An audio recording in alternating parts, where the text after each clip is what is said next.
این چیزا چرا هنوز اینجاست ها؟ چی؟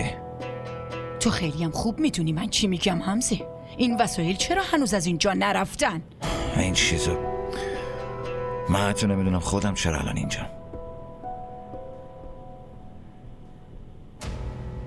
مامان بزرگ تو رو صدا میزنه. تو برو من میام. تو از چه خاکی درست شدی حمزه؟ مرد حتی جون زنشو میگیره. به نظر میرسه خودم جونم از دست دادم.